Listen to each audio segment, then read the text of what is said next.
Elon Musk hozir dunyoda eng katta boy, eng katta zardor. Uning pulining soniga gap to'g'ri kelmaydi, shundaymi?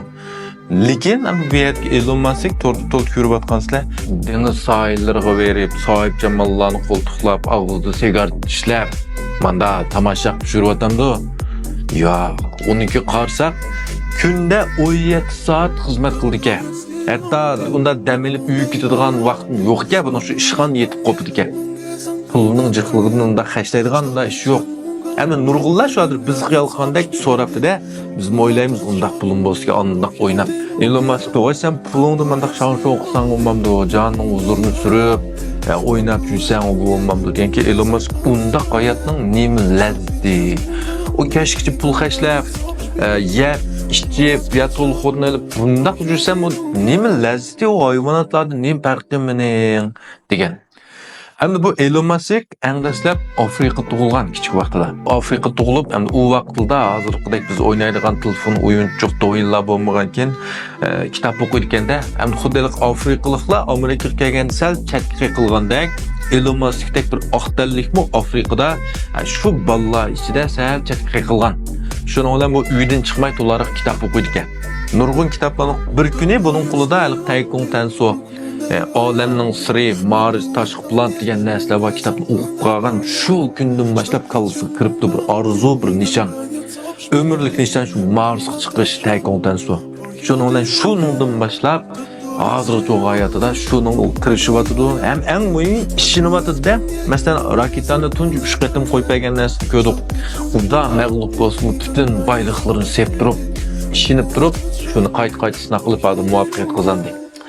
Elon Musk'dan burun shaxsiy shirkat emas, jahonda faqat 3 davlat, Amerika, Rossiya, davlatimiz Jungodan iborat 3 davlat raketa yasab qo'yib berdi.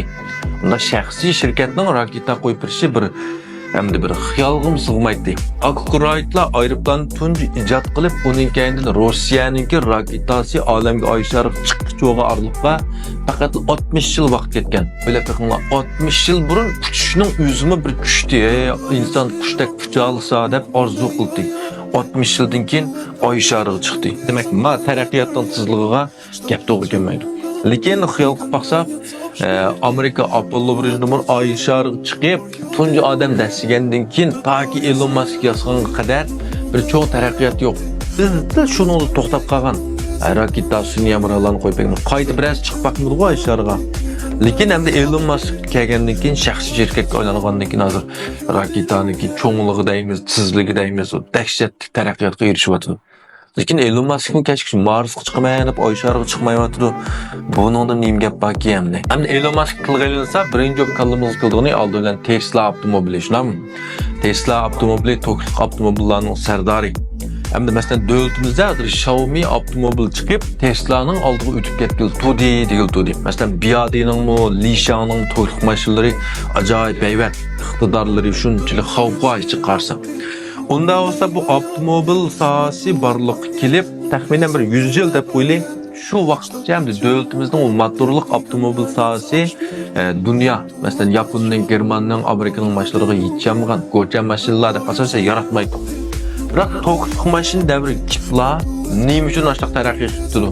BYD, Li Xiang, Xiaomi'ning hammasining mashinalari Tesla'dan kelishsiz mashinalar, hatto uningdan qolsa mashinani yasay oladi. Chunki Elon Musk Tesla'ning bütün benchensini ishlab chiqarish maxfiyatligi, shularning jingan tajriba hammasini haqsi ichib atgan, haqsi ta'minlayotgan.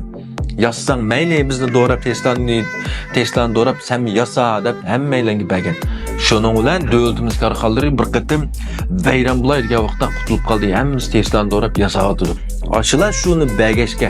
Həm də nurg'unlar məş vaqtda Elon Musk'dan so'ragan sen sarangmı, ahmaqmı, nurg'un tajribalarni qilib, bu zavodlarni qurib, Tesla'ni yasab, benchens nimish bekor qursa, sen olmuş şirketi bir telefonning benchensdan qanchalik pul tepatdi? Qağa mashinalar shundaq yo'lni tutgan tursa, sen shundaq qilsang olmamdi. Satışning nima xiyoling bor? Sening go'juring nima deganda Elon Musk kulib ketib, "Voy men bu bekor qilsam, nima xiyolim bo'lmoqchi?" Mening xiyolim shu bir insonlar bir Tokyo mashina ko'parak haydasa, motorliq mashinalar ozayib, yer shariga qo'yib turgan keraksiz gaz ozayib, yer shari bir go'zal holatga kelsa, men shuni o'yladim deb javob berdi. Hem de Elon Musk'ın yeni dünya taraqqatida en oldin qatorda turayotgan yana bir qancha şirketler var.